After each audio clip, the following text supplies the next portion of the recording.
పార్లమెంటులో వందే మాతరంపై చర్చ జరిగింది. ఆ విషయం మీ అందరికీ తెలుసు.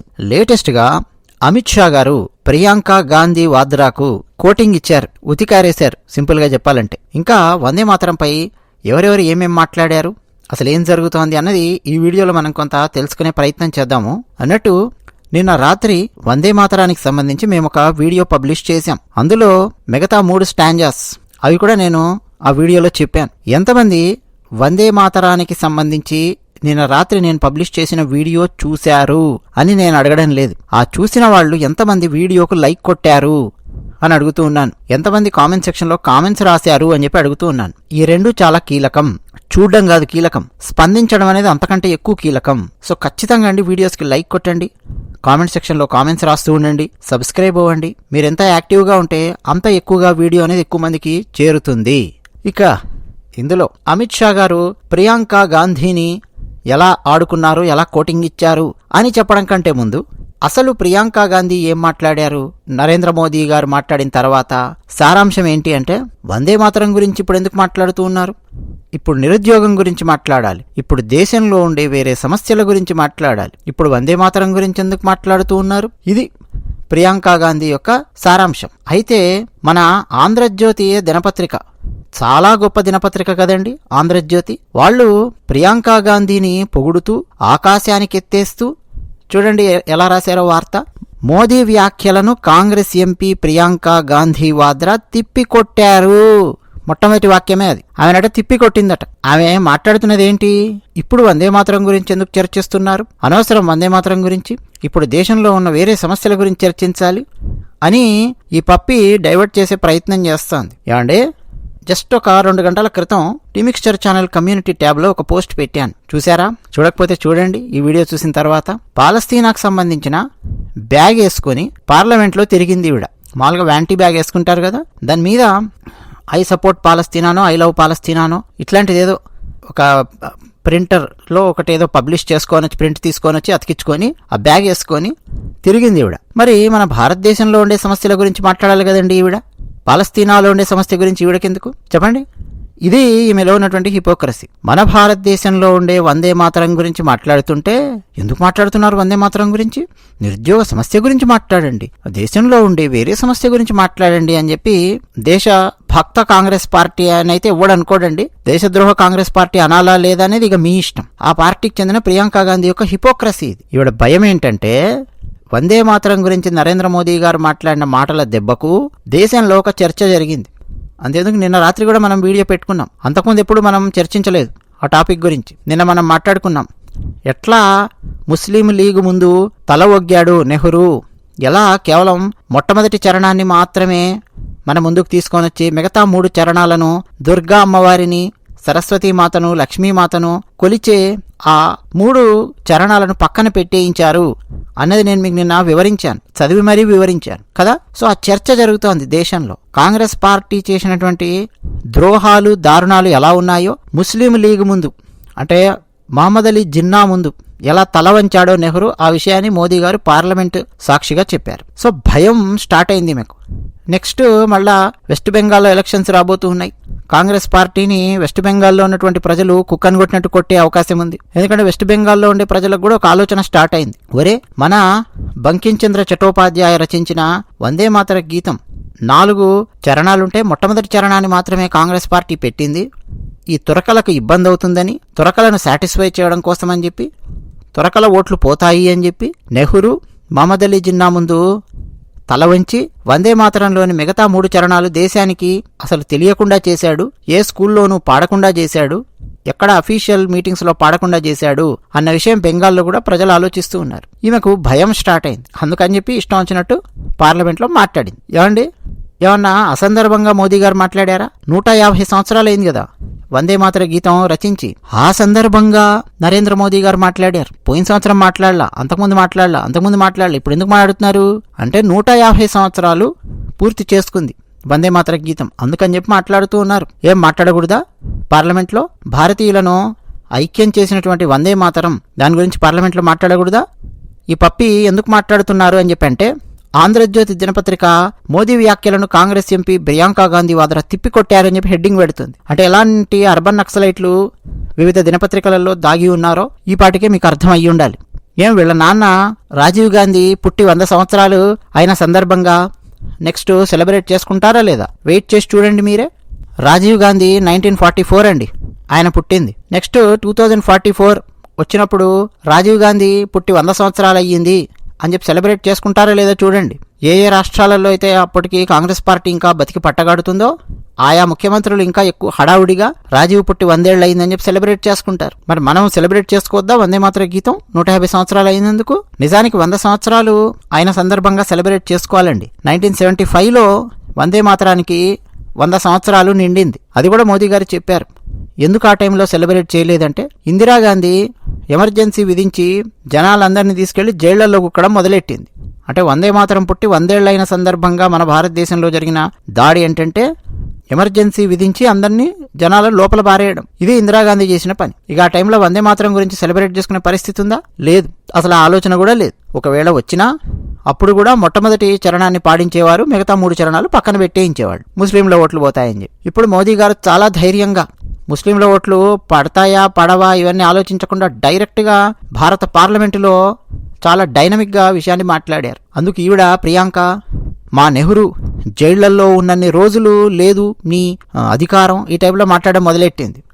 అంటే మా నెహ్రూ ఫలానా 9999 డేస్ ఏదో జైల్లో ఉన్నారు, మీరు అధికారంలో ఎన్ని సంవత్సరాలు అయితే ఉన్నారు అన్ని సంవత్సరాలు ఆయన జైల్లో ఉన్నారు స్వాతంత్రం కోసం, ఈ సొల్లన్నీ మాట్లాడింది. కాదని ఎవరన్నారండి?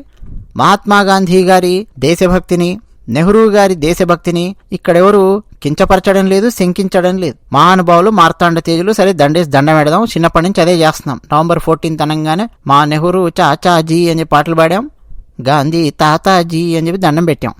కాదని ఎవరు అనట్లా. మరి చరిత్రలో జరిగిన దారుణాల గురించి మాట్లాడుతుంటే ఈ కాంగ్రెస్ వాళ్ళకి ఎందుకు భయం కలుగుతోంది? అన్నట్టు మీలో చాలా మందికి తెలుసో లేదో అండి, వందే మాతరాన్ని ఆనందమఠ నవలలో రాస్తే దాన్ని ట్యూన్ చేసింది ఎవరో తెలుసా? ఫస్ట్ ట్యూన్ చేసింది ఎవరో తెలుసా? రవీంద్రనాథ్ ఠాగూర్ గారు. ఎస్, రవీంద్రనాథ్ ఠాగూర్ గారి గురించి మనకు తెలుసు బాగా, జనగణమన. అఫ్ కోర్స్ వందే మాతరం బంకించంద్ర చటోపాధ్యాయ గురించి కూడా కొంత తెలుసు మనకు. బట్ ఎప్పుడు వందే మాతరాన్ని సెకండ్ లెవెల్లో పెడతామండి, ఒక సెకండరీ లాగా మనం చూస్తూ ఉంటాం. చిన్నప్పటి నుంచి మన బ్రెయిన్ అట్లా ట్యూన్ అయింది. జనగణమన జాతీయ గీతం అనగానే నెంబర్ 1 లాగా చూస్తాం, దీన్ని మనము ఒక సెకండరీ టైప్లో చూస్తాం. కానీ విషయం ఏంటో తెలుసా? మనలో చాలా మంది పెద్ద పెద్ద సెలబ్రిటీలను అభిమానిస్తూ ఉంటారు, గొప్ప గొప్ప వాళ్ళని అభిమానిస్తూ ఓ అని చెప్పి అనుకుంటూ ఉంటాం. కానీ వాళ్ళు ఎవరికి అభిమానులు ఒకసారి తెలుసుకోండి, మీకు అర్థమవుతుంది. రవీంద్రనాథ్ ఠాగూర్ గారి గురించి మనకు అందరికీ తెలుసు. నోబెల్ ప్రైజ్ వచ్చింది, గీతాంజలి రాశారు, జనగణమన రాశారు, గురూజీ శాంతినికేతన్ స్థాపించారు, అందరికీ తెలుసు. అందరి బ్రెయిన్లో ఆయన ఫోటో ఉంటుంది ఆ గడ్డంతో. కానీ ఆయన ఎవరికి అభిమాని? బంకించంద్ర చటర్జీ గారికి, బంకించంద్ర చటోపాధ్యాయ గారికి రవీంద్రనాథ్ ఠాగూర్ గారు అభిమాని. అసలు వందే మాతర గీతాన్ని చూసి రవీంద్రనాథ్ ఠాగూర్ గారు షేక్ అయిపోయారు. ఏం రాశారయ్యా అని చెప్పి, నేను ట్యూన్ చేస్తాను అని చెప్పి రవీంద్రనాథ్ ఠాగూర్ గారు ట్యూన్ చేశారు. మీకు తెలిసే ఉంటుంది, రవీంద్రనాథ్ ఠాగూర్ గారు మల్టీ టాలెంటెడ్, కేవలం రైటర్ మాత్రమే కాదు, ఆరేటర్ మాత్రమే కాదు, మ్యూజిషియన్ కూడా. సో అంత గొప్పది వందే మాతరం. సో దాన్ని నువ్వు ఎందుకు సెలబ్రేట్ చేస్తున్నావు అని చెప్పి మాట్లాడుతుందండి ఈమె ప్రియాంక. దాన్ని సపోర్ట్ చేస్తూ అర్బన్ నక్సల్స్, రకరకాల దినపత్రికలు మళ్ళీ మద్దతు ఇవ్వడం. నెక్స్ట్ అమిత్ షా గారు ఏం మాట్లాడారు? కాంగ్రెస్ ఎంపీ ప్రియాంక గాంధీ చేసిన వ్యాఖ్యలను ఎట్లా తిప్పికొట్టారు అంటే, జాతీయ గేయం లేదా జాతీయ స్ఫూర్తి నింపినటువంటి వందే మాతర గీతం కేవలం పశ్చిమ బెంగాల్కు మాత్రమే పరిమితం కాదు, దీన్ని రాజకీయాలతో ముడిపెట్టడం దురదృష్టకరం. ప్రియాంక రాజకీయాలతో ముడిపెడుతోంది. ఆ వందే మాతరం కావాలంటే ఆ బెంగాలోళ్ళు వాడుకుంటారు, మనకెందుకులే అన్నట్టు నిన్న మాట్లాడింది ఈమె. తప్పు. వందే మాతరం అందరిది. వందే మాతరం రాష్ట్రంతో సంబంధం లేదు, కాలంతో సంబంధం లేదు, మొత్తం దేశ ప్రజలందరిలో వందే మాతరం ఎప్పటికీ స్ఫూర్తి నింపుతోంది. వందే మాతరం 150 ఏళ్లు పూర్తి చేసుకోవడంపై చర్చ ఎందుకు అని చెప్పి ఈ కాంగ్రెస్ ఎంపీలు వీళ్ళందరూ ప్రశ్నిస్తూ ఉన్నారు. అసలు వందే మాతరానికి కాలంతో సంబంధం లేదు, అంత అద్భుతమైనది. వందే మాతర గీతం గతంలోనూ ఎంతో ఔన్నత్యం కలిగి ఉంది, ఇప్పుడు ఉంటుంది, 2047లో కూడా అంతే ఔన్నత్యం ఉంటుంది. వందే మాతరాన్ని ఎందుకు ఇక్కడ పార్లమెంట్లో చర్చించాలి అని చెప్పి ప్రశ్నించేవారు ఆత్మ పరిశీలన చేసుకోండి. ఎన్నికలకు ముడిపెట్టి వందే మాతరం యొక్క కీర్తిని తక్కువ చేసి చూపాలని చెప్పి కొందరు అనుకుంటూ ఉన్నారు. అంటే వెస్ట్ బెంగాల్లో ఎలక్షన్స్ వస్తున్నాయి కదా నెక్స్ట్ ఇయర్, అందుకే వందే మాతరం గురించి మాట్లాడుతున్నామేమో అని చెప్పి రాజకీయాలతో ముడిపెట్టి చాలా చీప్గా చూస్తున్నారు. 150 ఏళ్లు పూర్తయినందుకు మాట్లాడుతున్నాము వందే మాతరం గురించి. ఒకవేళ 2 ఏళ్ల క్రితం 150 ఏళ్లు పూర్తయింటే 2 ఏళ్ల క్రితం మాట్లాడేవాళ్ళం. మరో 4 ఏళ్ల తర్వాత 150 ఏళ్లు పూర్తయితే 4 ఏళ్ల తర్వాత మాట్లాడేవాళ్ళం. 150 ఏళ్లు పూర్తయినందుకు మాట్లాడుతున్నాము అన్నది పాయింట్. పైగా ఎందుకు చర్చిస్తున్నారు? ఆ సమస్య గురించి చర్చించాలి, ఈ సమస్య గురించి చర్చించాలి అంటున్నారు. వేరే సమస్యలు కూడా చర్చిస్తున్నాం కదా, దాంతోపాటు ఇది కూడా మనం మాట్లాడుతున్నాం. ఇది సమస్య కాదు, ఇది సెలబ్రేట్ చేసుకోవాల్సినటువంటి విషయం. చరిత్రలో జరిగిన దారుణాలు మోదీ గారు పార్లమెంట్ సాక్షిగా బయట పెట్టేసరికి భయపడి వణుకుతోంది కాంగ్రెస్ పార్టీ. వందే మాతర గేయాన్ని రచించిన బంకిం బాబు బెంగాల్లో పుట్టడం నిజం, కానీ వందే మాతరం బెంగాల్కో భారతదేశానికో మాత్రమే పరిమితమైంది కాదు. దేశ స్వాతంత్ర్యం కోసం పోరాడిన భారతీయ వీరులు ప్రపంచంలో అజ్ఞాతంగా ఎక్కడ కలుసుకున్నా వందే మాతరం అని నినాదం చేసుకునేవారు. ఇప్పటికీ మన సరిహద్దుల్లో దేశ అంతర్గత భద్రత కోసం ప్రాణత్యాగాలు చేస్తున్న మన బలగాల నోట నిరంతరం వందే మాతరం మారు మ్రోగుతూ ఉంటుంది. తరతరాలకు వందే మాతరం స్ఫూర్తినిస్తోంది. వందే మాతర గీతంపై ఉభయ సభల్లో చర్చ జరపడం వల్ల భవిష్యత్తు తరాల వాళ్ళు కూడా మన ఈ జాతీయ గేయం యొక్క ప్రాధాన్యతను, కీర్తిని తెలుసుకునే అవకాశం కలుగుతుంది. ఇక కాంగ్రెస్ మైనారిటీ బుజ్జగింపు రాజకీయాల కోసం వందే మాతర గేయాన్ని విడగొట్టి ఉండకపోతే అసలు దేశ విభజన జరిగి ఉండేదే కాదు. వందే మాతరం 100 ఏళ్లు పూర్తి చేసుకున్నప్పుడు దేశంలో ఎమర్జెన్సీ విధించారు. అత్యవసర పరిస్థితి ఉంది దేశంలో. దాంతో వందే మాతరం యొక్క కీర్తిని చాటేందుకు అవకాశం లేకుండా పోయింది 1975లో.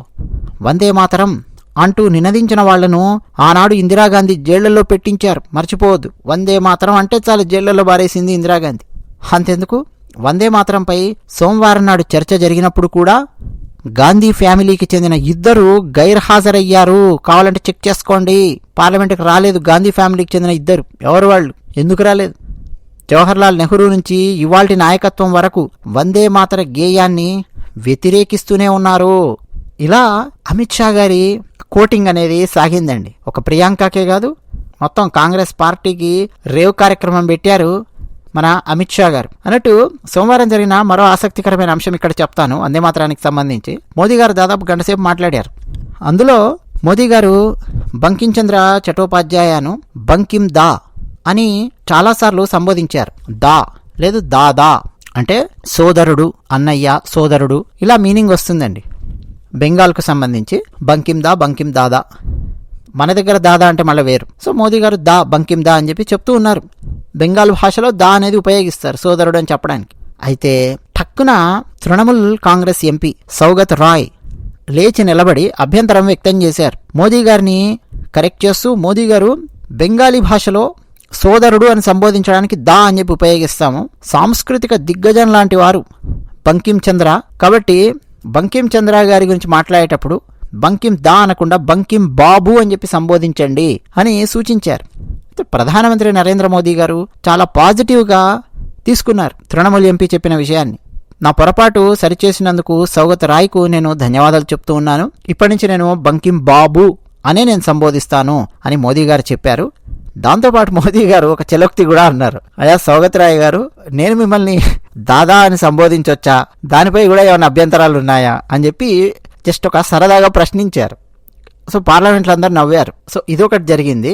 సమాజ్వాదీ పార్టీ నేత అఖిలేష్ యాదవ్ ఏమన్నాడంటే అండి, ఆ చర్చలో ఆయన లేచి నిలబడి, అసలు స్వాతంత్ర పోరాటంలో ఎలాంటి పాత్ర లేని వాళ్ళు వందే మాతరం విలువ గురించి మాట్లాడుతున్నారు అని చెప్పి ఆయన విమర్శలకు దిగాడు. ఏమంటే ఇప్పుడు మాట్లాడుతున్నా నేనున్నానండి, మరి నేను కూడా స్వాతంత్రోద్యమంలో లేను.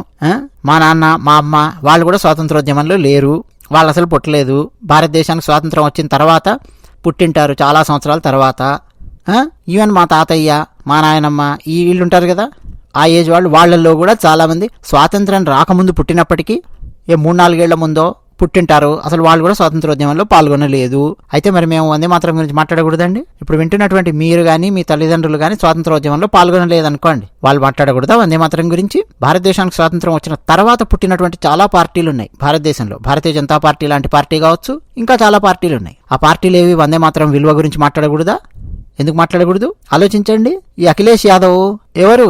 ములాయం సింగ్ యాదవ్ కొడుకు. రామభక్తుల మీద బుల్లెట్లు కాల్పించిన ములాయం సింగ్ యాదవ్ కొడుకు అఖిలేష్ యాదవ్ పార్లమెంట్ లో కూర్చొని భారతీయ జనతా పార్టీని విమర్శిస్తాడు. మీరు స్వాతంత్రోద్యమంలో లేరు కదా, మీకు వందే మాత్రం విలువ గురించి ఏం తెలుస్తుంది, ఏం మాట్లాడుతున్నారని చెప్పి విమర్శిస్తాడు అడ్డదిడ్డంగా. అందుకే వీళ్ళని జనము దేకట్లేదు, కేర్ చేయట్లా. ఇక జయరాం రమేష్ అనే ఒక మూర్ఖుడున్నాడు, ఏఐసిసి ప్రధాన కార్యదర్శి. ట్విట్టర్లో రెట్టలేసుకుంటూ తిరిగే ఒక నీచుడు. ఈ నీచుడు ఏమంటాడంటే, వందే మాతరం విషయంలో వక్రీకరణలతో దేశాన్ని తప్పుదోవ పట్టించడానికి ప్రధానమంత్రి నరేంద్ర మోడీ ప్రయత్నం చేశాడు, దానికి గాను మోడీ క్షమాపణ చెప్పాలి అని చెప్పి ఈయన డిమాండ్ చేస్తున్నాడు. స్వాతంత్ర పోరాట యోధుల్ని, విశ్వకవి ఠాగూర్ను మోదీ గారు అవమానించారటండి. అంటే జనాలను వెర్రివేదలం చేయడానికి కాంగ్రెస్ పార్టీ ఎట్లా ప్రయత్నం చేస్తుందో చూడండి.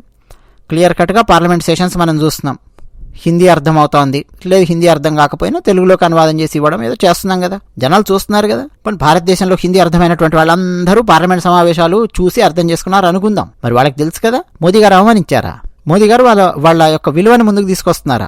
ఠాగూర్ గారిని, బంకించంద్ర చటోపాధ్యాయను, వీళ్ళందరినీ ఆలోచించండి. అసలు లోక్సభ చర్చలో అండి విపక్ష నేత రాహుల్ గాంధీ పాల్గొనలేదు వందే మాతరానికి సంబంధించిన చర్చలో. ఎందుకంటే వందే మాతరాన్ని తమ కుటుంబం ఎలా వంచిందో, ఎలా మోసం చేసిందో తెలుసు కాబట్టే ఆ గిల్టీ ఫీలింగ్తో, ఆ అపరాధ భావనతో ముఖం చాటేశాడు రాహుల్ గాంధీ సోమవారం పార్లమెంటుకు రాకుండా అని బీజేపీ అధికార ప్రతినిధి ఎంపీ సంబిత్ పాత్ర ఆయన విలేకరుల సమావేశంలో ఆయన మాట్లాడారు. ఇక సుధామూర్తి గారు, ఎంపీ సుధామూర్తి గారు రాజ్యసభ, వారు మాట్లాడుతూ ప్రాథమిక పాఠశాలలు, ఉన్నత పాఠశాలల్లో వందే మాతర గేయాన్ని ఆలపించడం తప్పనిసరి చేయాలి అని ప్రభుత్వాన్ని ఆమె కోరారు. ఇక్కడ నేను ఎంపీగానో, సంఘ సేవకురాలుగానో, రచయిత్రిగానో మాట్లాడడం లేదు, భారతమాత బిడ్డగా నేను విజ్ఞప్తి చేస్తున్నాను.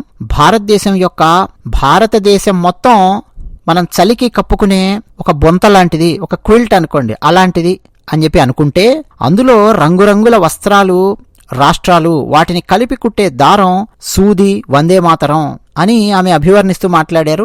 భారతదేశాన్ని అనేక మంది పరిపాలించినప్పుడు ప్రజలు ఆత్మవిశ్వాసం కోల్పోయి నిరాశ, నిస్పృహలకు లోనయ్యారు. అలాంటి టైంలో వందే మాతరం ఒక అగ్నిపర్వతంలాగా జనం లోపలికి దూసుకెళ్ళింది. వందే మాతరం అనేది ఒక మ్యాజికల్ టచ్. అది గుండె నిబ్బరం కోల్పోయిన వాళ్లలో కూడా ధైర్యం నింపుతుంది. దేశ స్వాతంత్ర్యం కోసం మనం చేసిన పోరాటాన్ని మనం చూసుకోవాలంటే దానికి ప్రతీక వందే మాతరం. స్వాతంత్ర్యం మనకు వెండి పళ్ళెంలో పెట్టి అప్పగించలేదు, వందే మాతరంతో మమేకమై ప్రజలు చేసినటువంటి గొప్ప పోరాటం, దానివల్ల స్వాతంత్ర్యం వచ్చింది.